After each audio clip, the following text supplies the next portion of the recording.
the leader of the House, Shri Jagat Prakash Nanda, my party, and you, the Honorable Chairman, for giving me this opportunity to speak in this discussion, marking the historic occasion of 75 years of our Constitution.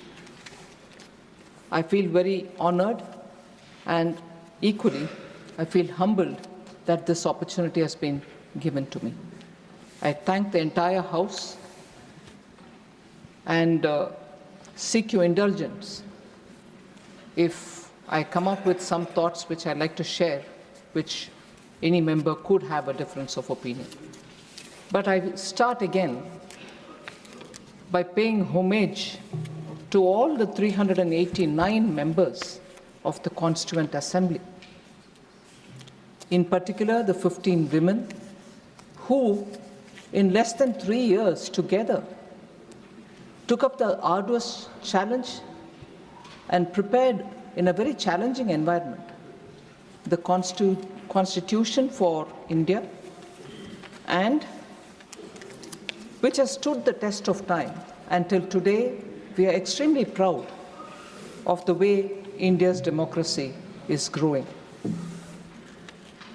As we mark the 75th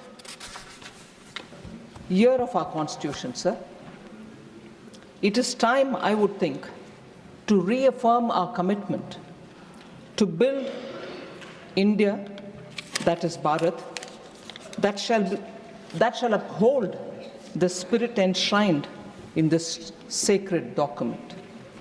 So with those words, I get into telling about the journey that these 75 years have seen of our Indian Constitution, and also to say why India's Constitution and India today stands out in a very separate league of its own.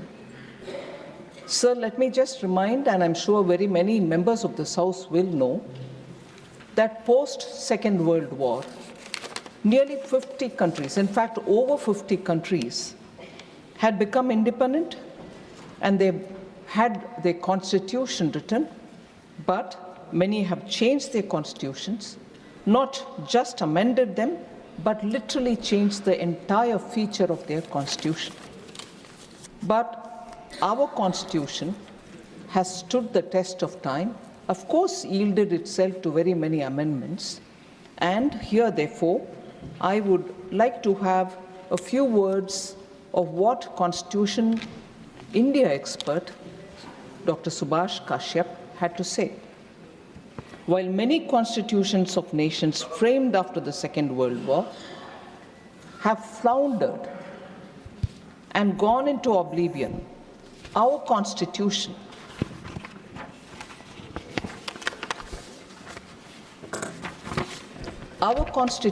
successfully faced many crises and survived. This itself is evidence of its resilience, dynamism, and growth potential.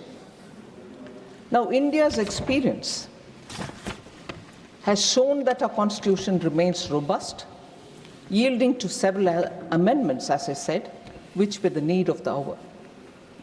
And Dr. B.R. Ambedkar, the chairman of the drafting committee, had said, and I quote, "I feel, however good a constitution may be, however good a constitution may be, it is sure to turn out bad because those who are called to work it happen to be a bad lot. However bad a constitution may be, it may turn out to be good if those who are called to work it happen to be a good lot." Unquote. These are words of Dr. B.R. Ambedkar, sir. And in this background, therefore, with those words right afresh in our mind, I'd like to discuss about how in the last 7 decades, the living document that our Constitution is, has faced very many amendments. And while looking at those amendments, I'd like to have a touchstone of 4 different elements. One has the social intent behind any amendment been genuine? And therefore the outcome has been genuine? That's one test I would like to place any amendment on the testing board. Second, I'd like to see if the economic intent and the economic outcome of any constitutional amendment has actually been bona fide and has the outcome helped the society at large. Third, I'd like to test it on the ground of process adopted for it, for the amendment itself. And fourth, the constitutional spirit behind such an amendment. Now, if an amendment can go through these kind of tests, we'll be able to see why India's constitution, going by the words of Dr. Ambedkar, if you had good people who are called to work on it, give good outcomes. If you have, I'm using Ambedkar's words, bad people who are brought to work on it happen to give such outcomes which are discussed. So if I move to talking about those amendments which have gone through these four tests, we'll be able to see how the intent and the outcome are justifiable and people in the history books do write about them. Sequentially, because it is the first ever amendment, I'd like to take about the first Constitutional Amendment Act of 1951. So it's been said, and Honorable Prime Minister, while talking in the Lok Sabha, also referred to the fact that there was an interim government in place between 1947, August 15th. The interim government was there before that as well. And it lasted till 17th April 1952, post which an elected government took over the charge. But during 1951, when the amendment for the first Constitutional Amendment Act was passed, it was an interim government and not elected government of India post 1947. Now, this was enacted, therefore, within a year of the commencement of the Constitution. It's worth remembering.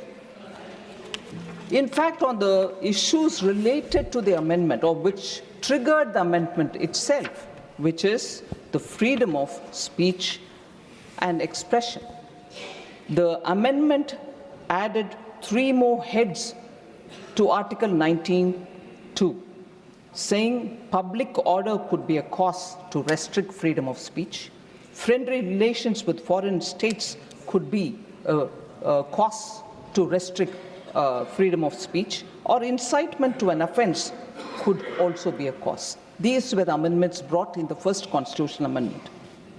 So the Supreme Court of India, even in 1950, 1 year before this amendment, had passed 2 landmark judgments that paved the way for freedom of press under Article 19(1)(a). The Supreme Court had ruled in favor of the communist magazine Crossroads, and the RSS's organizational magazine Organizer. The Supreme Court had ruled in favor of them in 1950. Many high courts also upheld the freedom of expression of our citizens and ruled in their favor. But in response, the interim government thought that there was a need for a first constitutional amendment, and that was brought in by the INC, and it was essentially to curb the freedom. So India, a democratic country, which prides itself even today about freedom of expression, saw the first interim government coming up with a constitutional amendment which was to curb the freedom of speech of Indians. And that is within 1 year of adoption of the Constitution. So,